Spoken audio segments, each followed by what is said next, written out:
Hello बच्चों, कैसे हैं आप लोग।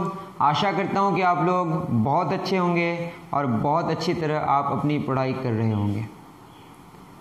हम लोग आज पढ़ेंगे मेंसुरेशन क्लास 8 से और क्लास 8 के एनसीईआरटी से क्वेश्चंस भी सॉल्व करेंगे। एक्सरसाइज 11.1।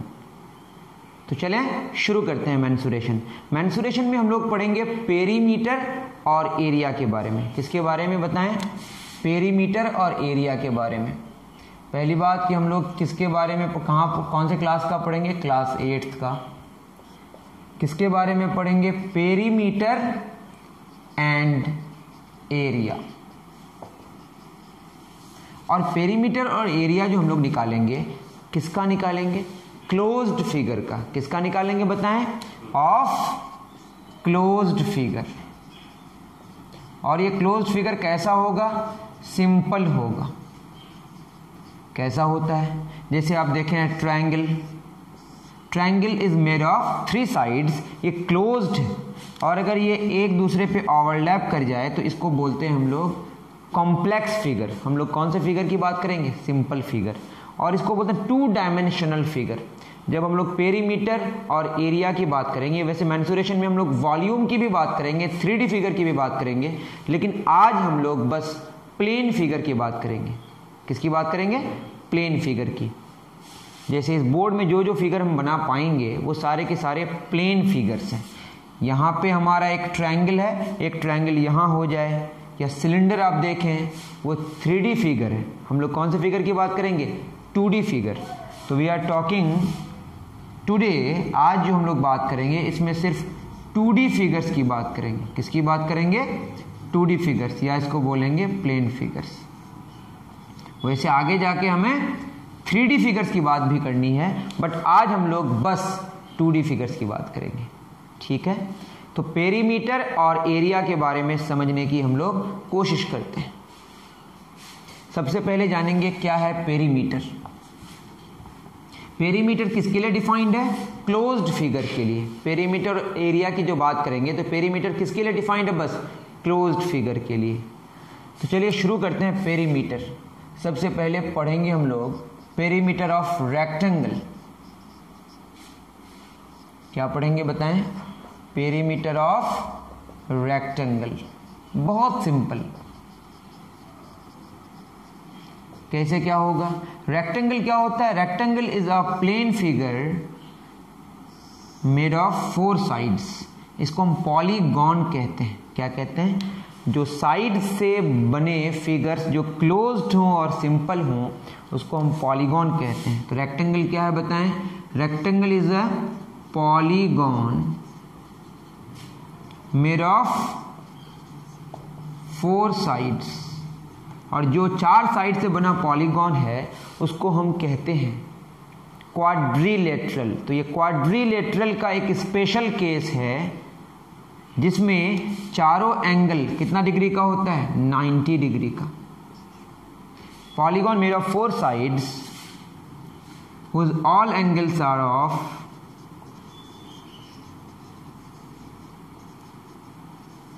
90 डिग्री। ऐसा पॉलीगॉन जो 4 साइड्स से बना हो। पॉलीगॉन क्या होता है? Plane figure made of sides जिसका हर एक एंगल कितना डिग्री का हो? 90 डिग्री, मतलब इक्वल 90 90 90 90 360 डिग्री होता है। इंटीरियर एंगल्स का समेशन किसका?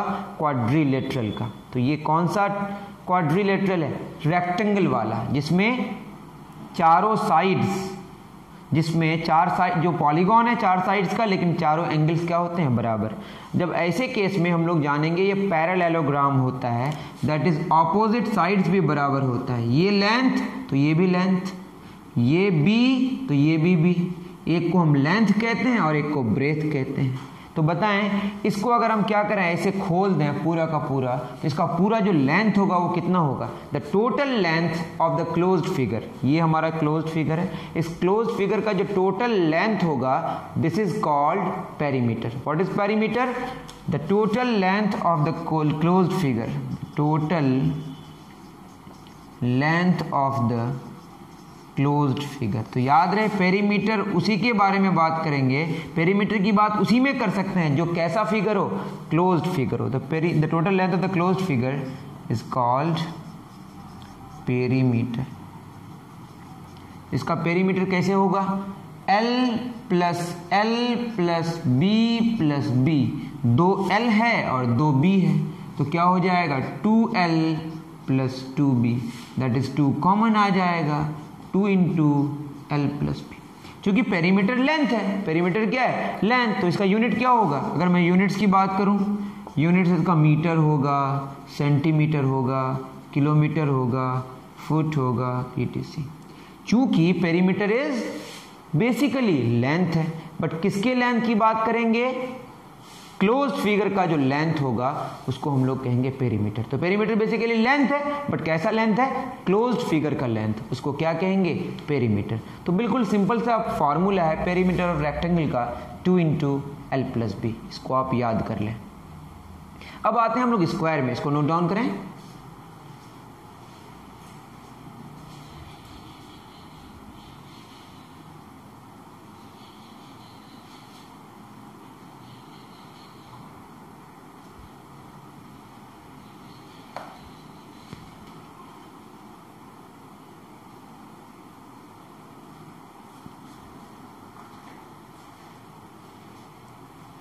अब नेक्स्ट बात करेंगे हम लोग स्क्वायर की, पेरीमीटर ऑफ स्क्वायर। स्क्वायर क्या है, स्क्वायर रेक्टेंगल ही भी है, स्क्वायर रेक्टेंगल ही है जिनके लेंथ और ब्रेथ दोनों सेम हो जाता है।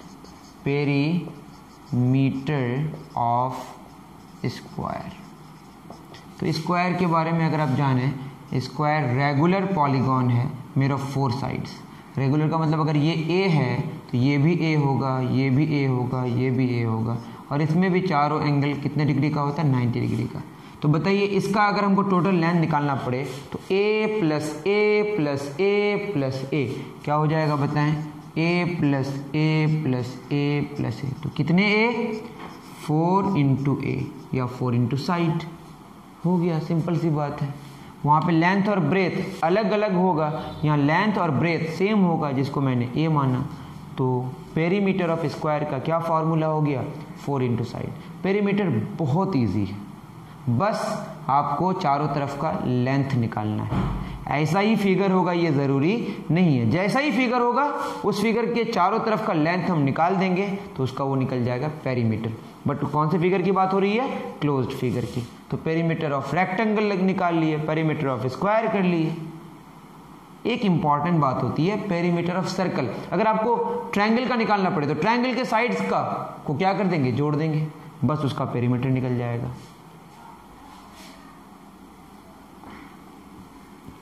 तो पेरीमीटर ऑफ स्क्वायर क्या हो गया, 4 इंटू साइड।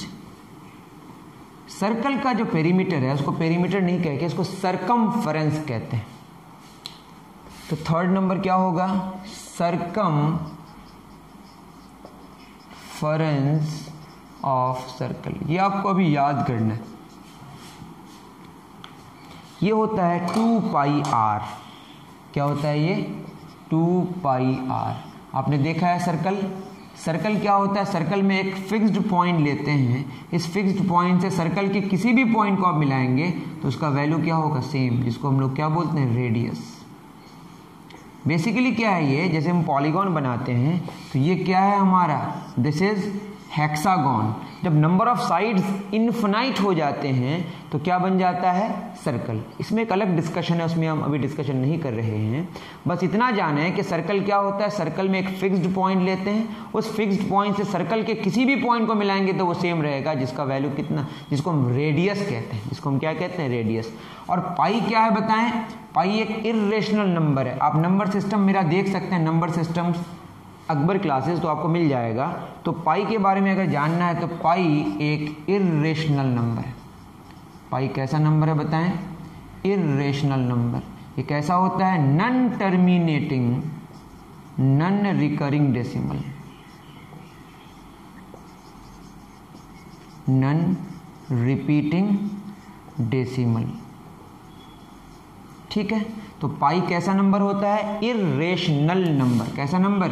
अब इर्रेशनल नंबर क्या होता है? रेशनल नंबर होता है क्या? The number which can be written in the form of p over q where p and q are integers and q is not equal to 0। नीचे का value 0 नहीं हो सकता, ऊपर का वैल्यू 0 हो सकता है, और ऊपर और नीचे दोनों का वैल्यू इंटीजर होना पड़ेगा। उसमें ऐसा कोई नंबर नहीं आता है जो टर्मिनेट भी ना करे और रिपीट भी ना करे। ये थोड़ा सा अलग टॉपिक है, इस पर अभी डिस्कशन नहीं कर रहे हैं। पाई का वैल्यू होता है 3.141592653 डैश डैश डैश। ये जिंदगी भर चलते जाएगा और कब क्या आएगा इसका कोई पता नहीं। 14 मार्च 2015 9:26 आप ऐसे याद कर सकते हैं। लेकिन आप लोग जो लिखते हैं पाई का वैल्यू 22/7, ये एग्जैक्टली बराबर नहीं है, ये अप्रॉक्सीमेटली बराबर है।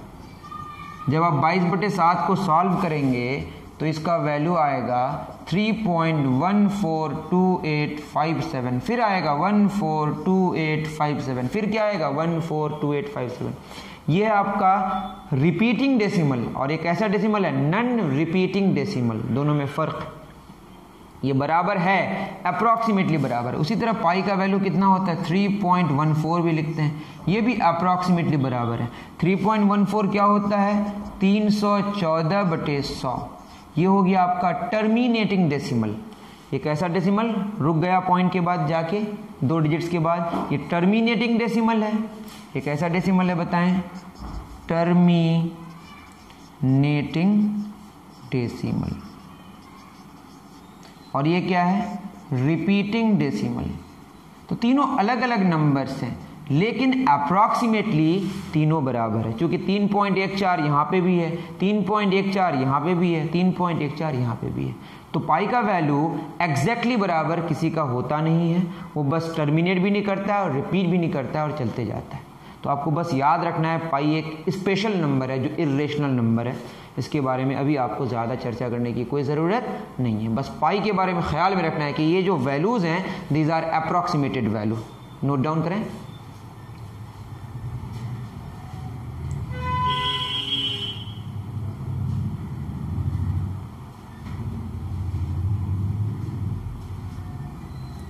चलिए,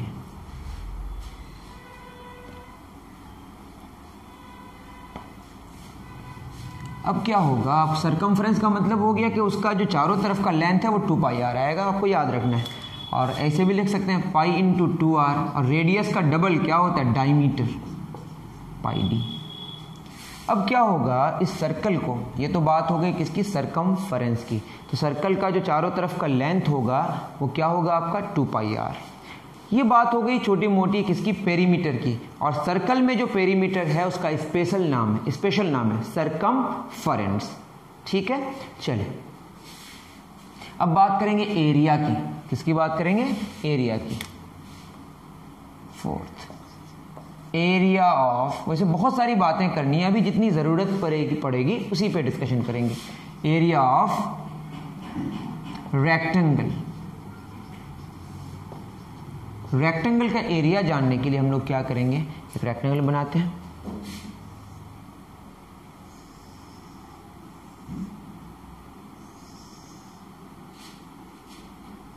और इसको हम कई भागों में तोड़ते हैं। ठीक है,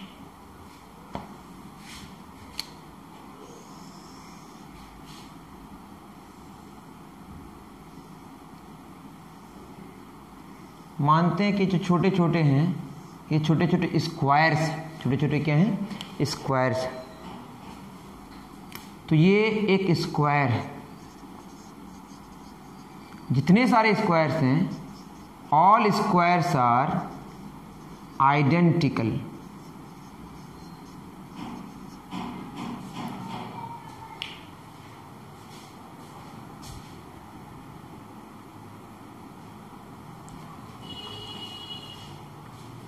तो जितने सारे स्क्वायर्स हैं वो क्या हैं?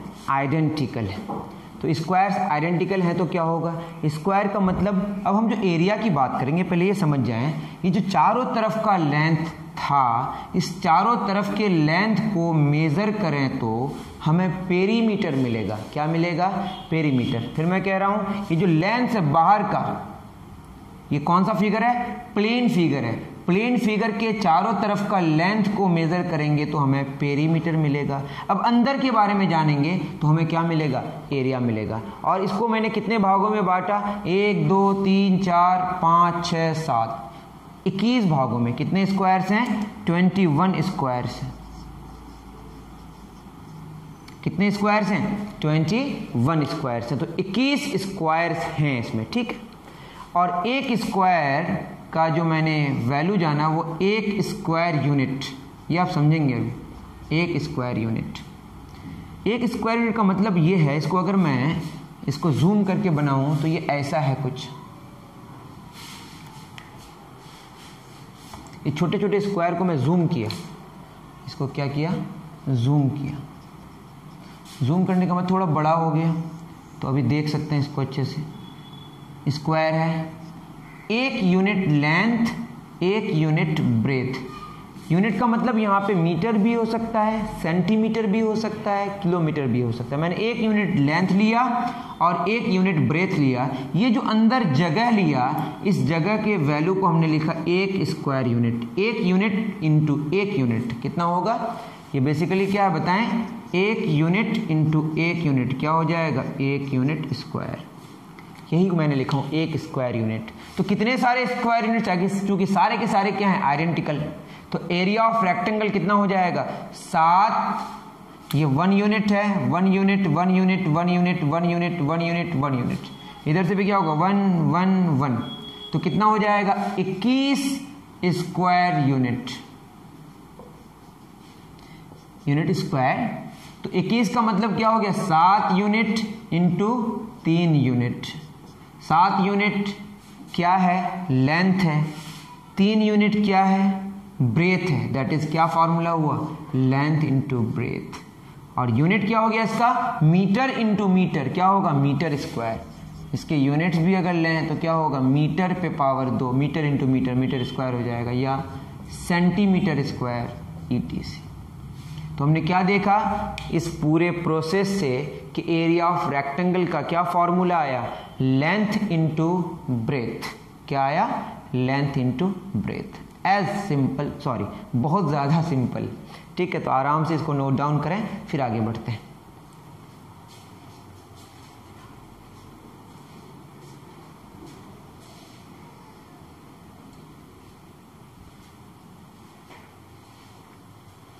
एरिया ऑफ रेक्टेंगल क्या हो गया, length into breath.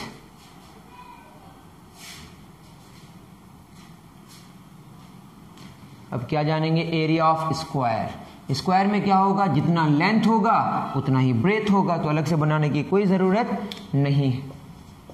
Area of square, जितना लेंथ होगा, मैंने माना कि स्क्वायर में लेंथ और ब्रेथ बराबर हो गया और इसको A लिया, तो क्या हो जाएगा, लेंथ में भी A और ब्रेथ में भी A, तो क्या होगा, साइड पे पावर 2। सिंपल सी बात है, क्योंकि स्क्वायर में क्या होगा, लेंथ भी A ब्रेथ भी है, length into breath A square. तो क्या हो गया एरिया ऑफ स्क्वायर का फॉर्मूला, साइड इंटू साइड और साइड पे पावर 2। ओके, उतार लें, फिर आगे बढ़ते हैं। चलिए,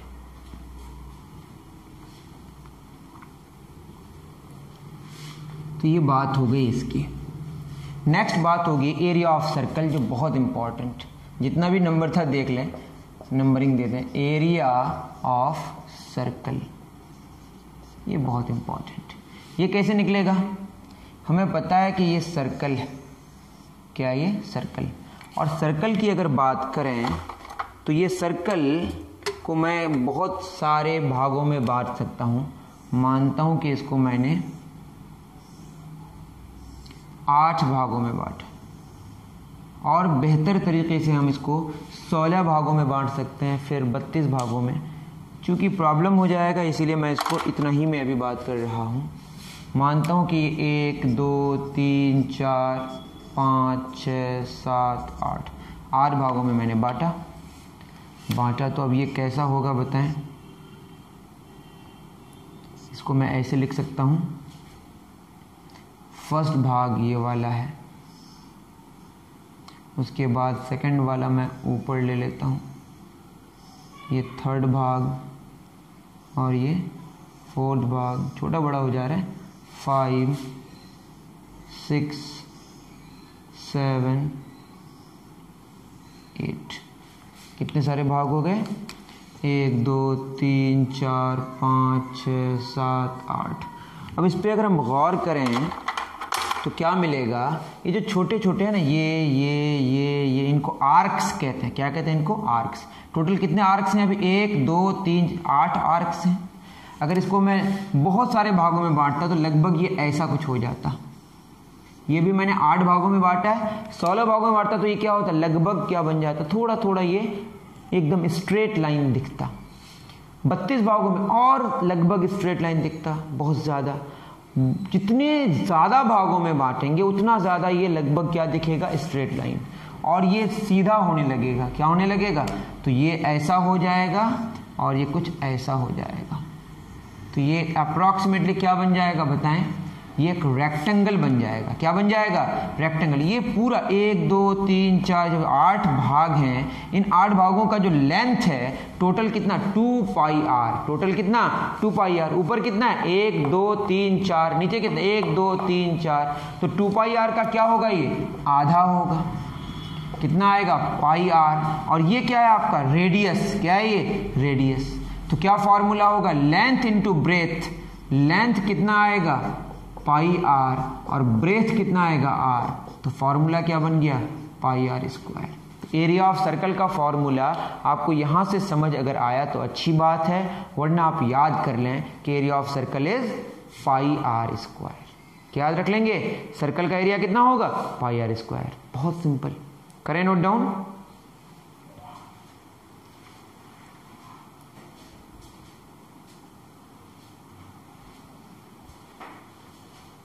चलिए, तो ये सर्कल के एरिया की बात हो गई।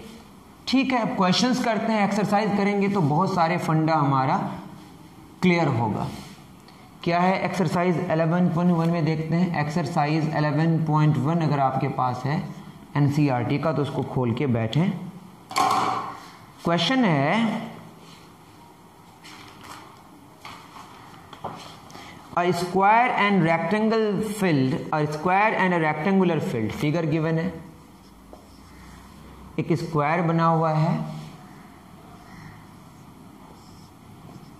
फर्स्ट स्क्वायर है, कितना मीटर? इसका लेंथ दिया हुआ है 60 मीटर। ये 60 सब 60 होगा क्योंकि स्क्वायर है। बी में क्या बोला है?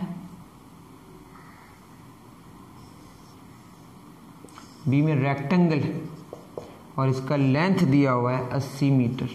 कोई बात नहीं। स्क्वायर है जिसका लेंथ कितना दिया हुआ है? 60 मीटर। और रेक्टेंगल है जिसका लेंथ कितना दिया हुआ है? 80 मीटर। स्क्वायर में जितना लेंथ होगा उतना ब्रेथ होगा। विच फिल्ड और बोला है as given in the figure have the same perimeter. Question में गिवन है कि स्क्वायर, ये है आपका स्क्वायर और ये रेक्टेंगल, ठीक है ना। पेरीमीटर ऑफ स्क्वायर क्या गिवन है बताएं? पेरीमीटर ऑफ रेक्टेंगल बराबर क्या गिवन है? Perimeter of square. क्वेश्चन में गिवन है पेरीमीटर ऑफ रेक्टेंगल बराबर पेरीमीटर ऑफ स्क्वायर। पूरा लिखें SQUARE, ठीक है। और इसका ब्रेथ को मैंने x मान लिया, ठीक है, ऐसा मान सकते हैं। मांगा है कि किसका एरिया ज्यादा होगा? Which one has more area. Question में बोला है कि which field has a larger area. Which field has a larger area. तो देखते हैं पेरीमीटर दोनों का सेम है, मतलब चारों तरफ का लेंथ सेम है दोनों का, बट कौन ज्यादा अंदर जगह लेगा देखते हैं, या दोनों सेम लेगा। रेक्टेंगल का पेरीमीटर क्या होगा? 2 × L + B। और स्क्वायर का पेरीमीटर क्या होगा 4 इंटू साइड, सिंपल है ना, L L 2l B B 2b 2 into L plus B, इसका ए कितना 4a, और यहाँ पे हमने क्या लिया 2 इंटू लेंथ कितना है 80, ब्रेथ कितना लिया माना हमने x, 4 इंटू साइड कितना है इसका 60 60 60 60 60, तो क्या होगा 240, तो ये 2 1 जा 2 2 2 जा 4 कैंसिल हो गया, x बराबर कितना हो गया 62 जा 120 प्लस 80 उस पार जाएगा तो क्या होगा माइनस 80, तो x बराबर क्या हो जाएगा हमारा, कितना हो गया 40 मीटर, कितना हो गया 40 मीटर। अब हमें निकालना है area of square, area of square कितना होगा बताएं, side into side a into A कितना है आपका 60 मीटर इंटू 60 मीटर, कितना होगा 3600 मीटर स्क्वायर। अब क्या निकालना है एरिया ऑफ रेक्टेंगल, ये कितना होगा लेंथ इंटू ब्रेथ, लेंथ कितना है 80 मीटर, ब्रेथ कितना निकल आया 40 मीटर, 8 चौक कितना 3200 मीटर स्क्वायर। किसका ज़्यादा एरिया हुआ, तो आंसर आया हमारा square has more area, larger area, square has larger area. कौन सा फिगर, ए फिगर, ये आपका आंसर हुआ। बात समझ आ रही है। तो इससे क्या हमारा एक निष्कर्ष निकला, क्या कंक्लूजन निकला, कंक्लूजन ये निकला कि दो फिगर्स हैं प्लेन फिगर, अगर उनके पेरीमीटर सेम हो, उसमें एक स्क्वायर हो और एक रेक्टेंगल हो, तो किसका एरिया ज़्यादा होगा, स्क्वायर का एरिया ज़्यादा होगा। स्क्वायर है, रेक्टेंगल है, चारों तरफ का लेंथ दोनों का बराबर है, लेकिन एरिया किसका ज़्यादा होगा, स्क्वायर का ज़्यादा होगा। करें नोट डाउन।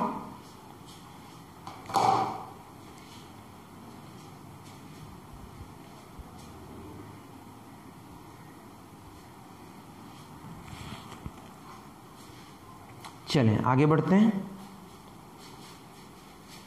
फर्स्ट हो गया हमारा।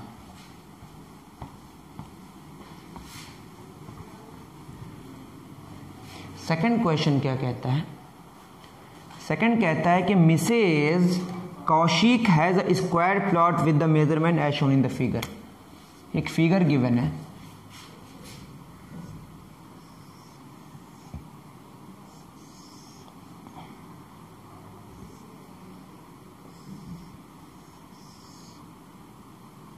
यहाँ हाउस है और ये आपका 25 मीटर का है और ये 15 मीटर का है, 20 मीटर का है और ये फिर 25 मीटर का है, और यहाँ गार्डन है, इस पूरे में गार्डन है। ये जो बॉक्स टाइप का दिखा ना आपको, ये वाला जो ग्रीन ग्रीन दिख रहा है, ये पूरे में गार्डन है। क्वेश्चन में क्या बोला है, garden is developed around the house, find the total cost of developing a garden around the house at the rate of 55 पर मीटर स्क्वायर। ठीक है, क्वेश्चन में बहुत सारी बातें गिवन है। बोला है ये गार्डन है, ये हाउस है आपका, घर, घर कितना मीटर है बताइए। हाउस का अगर आप मेजरमेंट देखें वो है आपका 20 मीटर लेंथ और 15 मीटर ब्रेथ, और पूरा का अगर देखें पूरे का कितना है 25 मीटर लेंथ और 25 मीटर ब्रेथ। तो आप अगर गार्डन का निकालेंगे, ये पूरे का एरिया को अगर हाउस से हटा दें, सॉरी हाउस का एरिया को इस पूरे से हटा दें, तो हमको किसका मिलेगा, गार्डन का। तो गार्डन का निकालने के लिए हम क्या करेंगे, इस पूरे का माइनस अंदर का। ठीक है, तो क्वेश्चन में और एक बात है कि उस गार्डन को गार्डनिंग करने के लिए 55 रुपया पर मीटर स्क्वायर के हिसाब से, क्वेश्चन में ये गिवन है कि 1 मीटर स्क्वायर का कितना रुपया है, 55 रुपया कॉस्ट, ये गिवन है। आपको निकालना है कि टोटल कॉस्ट कितना होगा, टोटल कॉस्ट कितना होगा। ठीक है, देखते हैं। पहले required area, area of garden निकालना है। एरिया ऑफ गार्डन कैसे निकलेगा, total area minus area of house, क्योंकि गार्डन तो यहाँ पे है ना, जो ग्रीन आपको दिख रहा है।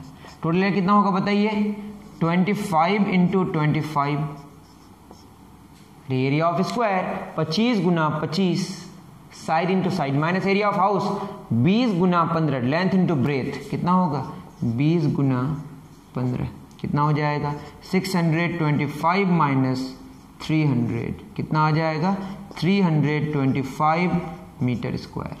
अब कॉस्ट निकालना है, 1 मीटर स्क्वायर का कितना कॉस्ट है 55 रुपया, तो कितना का निकालना है 325 मीटर स्क्वायर का, तो 325 इंटू 55, इसको सॉल्व करेंगे तो आपका रिजल्ट आएगा 17,875, 17,875 रुपया लगेगा अगर आप गार्डन करेंगे तो।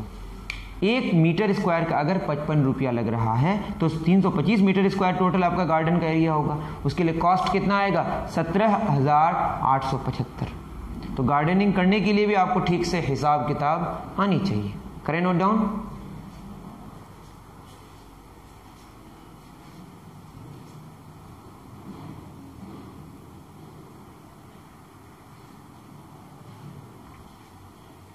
चलिए क्वेश्चन नंबर 3 क्या कहता है,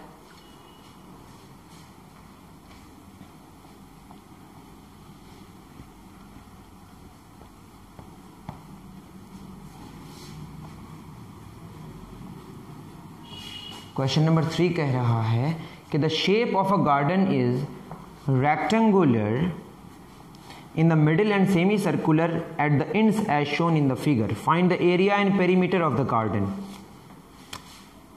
एक गार्डन है जो कैसा है, कुछ ऐसा है। ये बहुत ही अच्छा क्वेश्चन है, अगर देखा जाए तो गलतियां करने का बच्चे चांस करते हैं, मतलब गलतियां हो सकती हैं।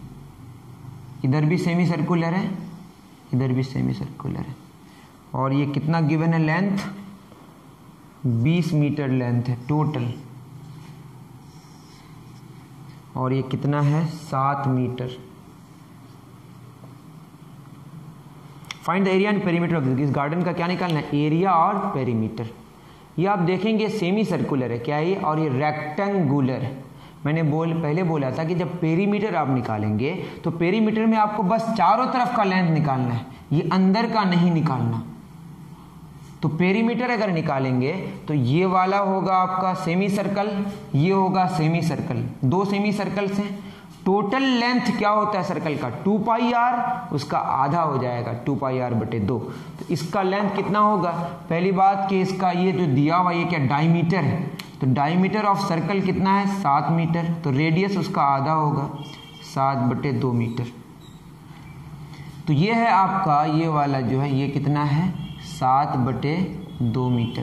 तो ये भी कितना है आपका, इसको हम सेंटर मान के बात कर रहे हैं 7 बटे 2 मीटर। तो ये 7 बटे 2 7 बटे 2 कितना हो जाएगा 7 मीटर, मतलब ये टोटल ये कितना हो गया, ये साढ़े तीन 7 मीटर। तो ये जो आएगा आपका ये लेंथ इसका ये होगा 20 माइनस 7, ये कितना आएगा 13 मीटर। फिर समझ जाएं, अरे ये क्या है 7 का आधा, ये भी 7 का आधा, टोटल 7 हो गया ना, 7 बटे 2 7 बटे 2। अगर नहीं समझ आ रहा है देख लें, 7 बटे 2 7 बटे 2 कितना 14 बटे 2 मतलब 7 मीटर। ये टोटल कितना मीटर है 20 मीटर, तो ये कितना होगा 7 मीटर हटा देंगे तो लेंथ कितना बचा 13 मीटर। तो रेक्टेंगल का लेंथ हमको मिला कितना मीटर 13 मीटर। तो रेक्टेंगल का लेंथ कितना मिला 13 मीटर। ब्रेथ कितना होगा, ब्रेथ तो यही है कितना मीटर 7 मीटर। तो ये सारी चीज़ें हमें मिल गई। अब पेरीमीटर निकालना है इस फिगर का। पेरीमीटर में बस क्या करना है, हमें चारों तरफ का लेंथ निकालना है। तो चारों तरफ का लेंथ क्या होगा बताइए, ये है आपका 13 मीटर, तो ये कितना मीटर हुआ 13 मीटर। तो एक 13 यहाँ पे, एक 13 वहाँ पे, इसको लेने की कोई ज़रूरत नहीं है, लेना ही नहीं है। तो क्या होगा बताइए 13 मीटर प्लस 13 मीटर, ठीक है, प्लस ये आपका सेमी सर्कल है। सेमी सर्कल का मतलब सर्कल का पेरीमीटर सरकमफ्रेंस कितना 2 पाई आर, उसका क्या होगा आधा, ठीक पाई आर। ये 2 पाई आर का आधा हुआ, लेकिन ये कितने सारे हैं 2 हैं, तो इनटू क्या हो जाएगा 2। फिर मैं कह रहा हूं 13 13 13 कितने हैं? 2 हैं, तो मैं यहाँ पे डायरेक्ट लिख देता हूँ 13 कितने हैं बताइए? 2 हैं 13 मीटर प्लस सर्कल का पेरीमीटर सर्कमफ्रेंस कितना होता है? 2 पाई आर, लेकिन सेमी सर्कल का उसका आधा हो जाएगा, कैंसिल हो जाएगा। तो हमने क्या देखा? पाई आर मतलब ये वाला इनटू क्या हो जाएगा? 2। ठीक है, लेंथ 13 ये क्या हो गया? पाई आर, ये क्या हो गया? Pi are. कितने सारे पाई आर? पाई आर का आर 2 पाई आर, तो क्या हो जाएगा बताएं? 26 प्लस पाई का वैल्यू लगभग 22/7, आर का वैल्यू कितना? 7/2 इंटू 2 2 कैंसिल, 7 7 कैंसिल, कितना होगा? 26 प्लस 22, 6 2 8 2 2 4 48 मीटर। क्या आंसर होना चाहिए? 48 मीटर। हमको एरिया चाहिए। फिर मैं कह रहा हूं कि पेरीमीटर में बस चारों तरफ का लेना है, नहीं तो ब्रेथ भी लेना पड़ता, क्योंकि पेरीमीटर में हम अंदर की बात करते नहीं, सिर्फ बाहर की बात करते हैं। अब एरिया निकालना है टोटल, तो एरिया किसका होगा? एरिया में पूरी बात होगी। एरिया में किस किस की बात होगी? पूरी बात होगी। तो बताएं ये क्या होगा? Length into breath, length into breath plus ये एरिया कितना होगा? सर्कल का एरिया कितना होता है? पाई आर स्क्वायर। सर्कल का एरिया पर उसका आधा पाई आर स्क्वायर। लेकिन कितने सारे इस तरह के हैं? ये सेमी सर्कल का एरिया है। किसका एरिया है? सर्कल का पाई आर स्क्वायर, तो सेमी सर्कल का पाई आर स्क्वायर बटे 2, उसका डबल हो जाएगा, क्योंकि 2 सेमी सर्कल्स हैं, बट रेक्टेंगल एक ही है। लेंथ इंटू ब्रेथ क्या होगा? लेंथ हो गया 13 मीटर इंटू 7 मीटर, 2 2 कैंसिल, पाई 22/7, रेडियस 7/2 गुना 7/2, 7 7 कैंसिल, 2 11 22, कितना हो जाएगा? 91 प्लस 77 पावर 2 38.5। देख लीजिएगा कितना होगा? 11 7 77 ओवर 2, 2 3 6 1 2 8 16, 38.5 कितना आएगा? 38.5। तो कितना हो जाएगा इसका वैल्यू? 129.5 metre square. बहुत सिंपल है, बस इतना ख्याल रखना है कि जब हम लोग पेरीमीटर की बात करेंगे तो चारों तरफ के लेंथ की बात करेंगे, एरिया की बात करेंगे तो अंदर की भी बात करेंगे। ओके, उतारें।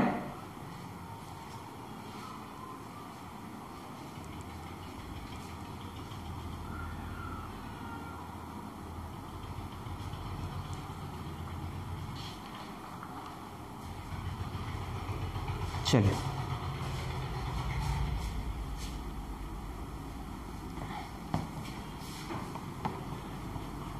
अब एक और क्वेश्चन है। A flooring tile has the shape of parallelogram. तो मैंने पैरेललोग्राम का कॉन्सेप्ट अभी नहीं बताया, बट आप जानते होंगे, इतनी उम्मीद है मुझे। तो कैसा है बताएं? पैरेललोग्राम ऐसा कुछ। फिगर मेरा शायद बहुत अच्छा नहीं बन रहा है, बट समझ जाएं, ठीक है ना। पैरेललोग्राम में आमने सामने के जो साइड्स हैं वो क्या होते हैं? पैरेलल होते हैं और बराबर होते हैं, ठीक है। Shape of parallelogram base is 24 metre. Base कितना है बताएं? 24 मीटर। बस इतना ख्याल रखें, ये रेक्टेंगल आपने पढ़ा है ना, ये लेंथ और ये ब्रेथ, ये बेसिकली क्या है? बेस, और ये उसकी क्या है? हाइट। तो यहाँ पे हाइट कौन सी होगी? ये वाली होगी, ठीक है ना।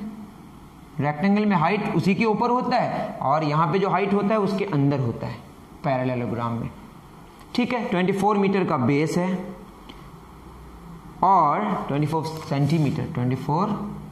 सेंटीमीटर का बेस है, एंड कॉरेस्पॉन्डिंग हाइट, इसके साथ जो हाइट है, क्योंकि अलग अलग बेस का अलग अलग हाइट होगा, अलग अलग बेस का अलग अलग। जैसे यहाँ पे अगर हम बेस को इसको ले लें तो इधर से हमको ड्रॉ करना पड़ेगा, ठीक है ना। तो इस बेस के लिए हाइट कितना है बताएं?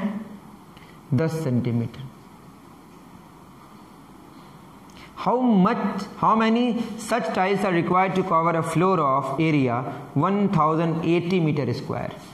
फ्लोर का एरिया के टाइल है और फ्लोर का एरिया कितना? फ्लोर्स एरिया है आपका 1080 मीटर स्क्वायर। तो नंबर ऑफ टाइल्स मांगा है, एन मांगा है कि टाइल्स कितना लगेगा। टाइल्स चलिए देखते हैं। पहले एक टाइल का एरिया निकालते हैं। Area of one tile, area of one tile कितना होगा बताएं? बेस इंटू हाइट, ये फॉर्मूला होता है, और ट्रायंगल होगा तो half into base into height. अगर जानते हैं तो अच्छी बात है। 24 सेंटीमीटर इंटू 10 सेंटीमीटर, कितना होगा 240 सेंटीमीटर स्क्वायर। अब इसके लिए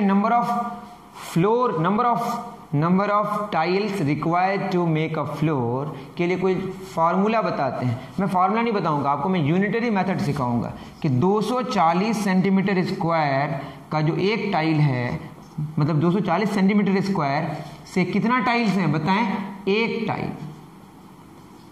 हमको क्या चाहिए, कितना मीटर स्क्वायर है, 1080 मीटर स्क्वायर। अब इसके लिए क्या करना पड़ेगा, पहले इसको सेंटीमीटर स्क्वायर में कन्वर्ट करना पड़ेगा। तो 1080 मीटर स्क्वायर का मतलब क्या होगा, 1 मीटर इंटू 1 मीटर, तब ना 1 इंटू 1 मीटर स्क्वायर हो जाएगा। और 1 मीटर में 100 सेंटीमीटर होते हैं, 1 मीटर में 100 सेंटीमीटर होते हैं, तो ये कितना हो जाएगा 1080 2020 सेंटीमीटर स्क्वायर। तो इतना एरिया, तो 240 सेंटीमीटर स्क्वायर के लिए कितना हुआ, एक टाइल, तो एक के लिए कितना होगा 1/240, कितना होगा 1/240। फिर मैं कह रहा हूं 10 कलम का दाम या 10 रुपये में एक कलम मिलता है, तो 1 रुपये में एक, आप कैसे समझेंगे, तो जानते ही हैं आप कि 10 रुपये का 10 कलम का दाम 20 रुपया, तो एक का कितना होगा 20/10। तो 2 का निकालना है तो क्या करेंगे 20/10 गुना 2। तो यहाँ क्या होगा, एक का पहले निकालेंगे तो 1/240 गुना क्या करना पड़ेगा, गुना 108,000,000, इतने सारे टाइल्स होंगे 00, इसको कैंसिल कीजिएगा तो ये आएगा 45,000 टाइल्स। फिर मैं कह रहा हूं 240 सेंटीमीटर स्क्वायर के लिए एक टाइल, एक के लिए 1/240, तो इतना के लिए मल्टीप्लाई करना पड़ेगा। ठीक है, तो क्या किया जाता है, नंबर ऑफ टाइल्स निकालने के लिए ऊपर एरिया ऑफ फ्लोर और नीचे एरिया ऑफ टाइल। लेकिन यहाँ पे ख्याल रखना है किसका, यूनिट का कन्वर्जन का भी। मैंने यूनिट का कन्वर्जन बताया कैसे, कि 1 मीटर 100 सेंटीमीटर होता है, बट 1 मीटर स्क्वायर 100 गुना 100 सेंटीमीटर स्क्वायर होता है। इन चीज़ों का ख्याल रखना है। ओके, करें नोट डाउन। और एक क्वेश्चन बचा, फिर आप लोग फ्री हो जाएंगे, फिर छुट्टी। ओके, बता रहे हैं इसको।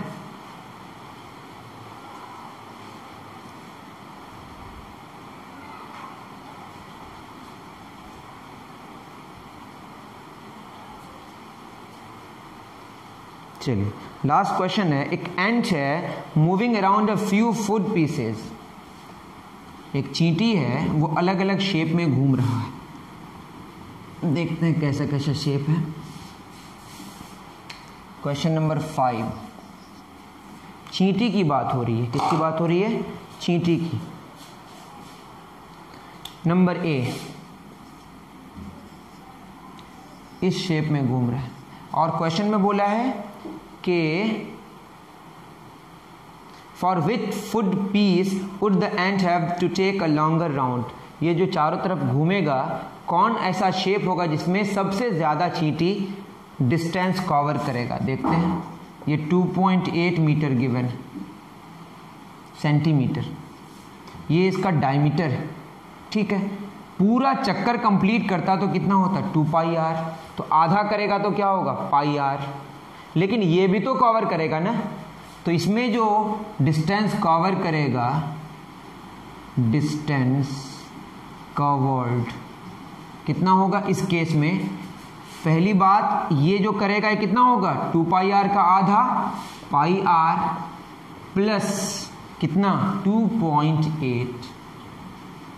अब r कितना होगा, यहाँ डायमीटर गिवन कितना है बताइए, 2.8 सेंटीमीटर। रेडियस इसका आधा होगा 1.4 सेंटीमीटर। पाई कितना 22/7, लगभग 1.4 प्लस 2.8, 7 दूना 14। तो कितना होगा 4.4 प्लस 2.8, ये होगा आपका 8 4 12 का 2 हासिल 1, 4 2 6 7, 7.2 मीटर, 7.2 सेंटीमीटर। ओके, दूसरे केस में क्या होगा, दूसरे केस में ऐसा कुछ है। अब ऐसे ऐसे चींटी मूव कर रहा है, इसमें भी कितना सेंटीमीटर है, 2.8 सेंटीमीटर। ठीक है, और ये कितना है 1.5 सेंटीमीटर। 1.5 इधर, 1.5 इधर, और ये कितना है बताएं 2.8। तो ये जो डिस्टेंस कवर करेगा 2.8 प्लस 1.5 प्लस 1.5 तो करेगा ही, तो 2.8 करेगा, 1.5 का डबल तो 1.5 इंटू 2 प्लस ये क्या होगा 2 पाई आर का आधा पाई आर, और पाई आर का वैल्यू हमने निकाल लिया पहले 4.4 आता है। 2.8 प्लस 3 प्लस 4.4, इसको सॉल्व करेंगे तो होगा 8 4 12 का 2 हासिल 1 4 1 5 3 8 2 10 10.2 सेंटीमीटर। फिर मैं कह रहा हूँ 1.5 का डबल कर दिया मैंने 2.8 और ये हो गया पाई आर। सी क्या है, सी फिगर है कुछ ऐसा, आप फिगर देख लेंगे, और इसमें भी ये कितना गिवन है 2.8, ये कितना गिवन है ऊपर से दिया हुआ है 2.8 सेंटीमीटर, और ये गिवन है 2 सेंटीमीटर और ये 2 सेंटीमीटर। नीचे रेक्टेंगल टाइप का कुछ है लेकिन यहाँ पे क्लोज्ड तो नहीं है, और ये क्या आपका सेमी सर्कुलर, तो इसमें भी डिस्टेंस कवर्ड कितना होगा पाई आर प्लस 2 का डबल 2 दूना 4 सेंटीमीटर, वो आया 4.4 प्लस 4 8.4 सेंटीमीटर। क्या सेंटीमीटर 8.4 सेंटीमीटर। तो इस तीनों में सबसे ज़्यादा डिस्टेंस कवर कहाँ पे किया, बी वाले केस में, ठीक है। तो ये चींटी ने सबसे ज़्यादा बी वाले फिगर में डिस्टेंस कवर किया। ओके, फिगर मतलब यहाँ वुड का जो पीस है। ओके, आज इतना ही। नेक्स्ट क्लास में हम लोग पढ़ेंगे एरिया ऑफ ट्रेपेजियम के बारे में, तो तैयार रहें। आज का लेक्चर थोड़ा बड़ा हुआ, इंट्रोडक्शन भी था और एक्सरसाइज को सॉल्व कराना था और उससे रिलेटेड बहुत सारी चीज़ों को बताना था। सबसे पहले हमने क्या जाना कि अगर पेरीमीटर सेम हो रेक्टेंगल और स्क्वायर का, तो स्क्वायर का एरिया ज़्यादा होगा, पेरीमीटर सेम है बट एरिया अलग है। तो पेरीमीटर चारों तरफ के लेंथ की बात होती है क्लोज फिगर की, और अंदर की बात करेंगे तो किसकी बात होगी, एरिया की बात होगी। तो इन चीज़ों का ख्याल रखें। इतना ही आज के लिए, अभी के लिए। थैंक यू वेरी मच मेरे प्यारे बच्चों।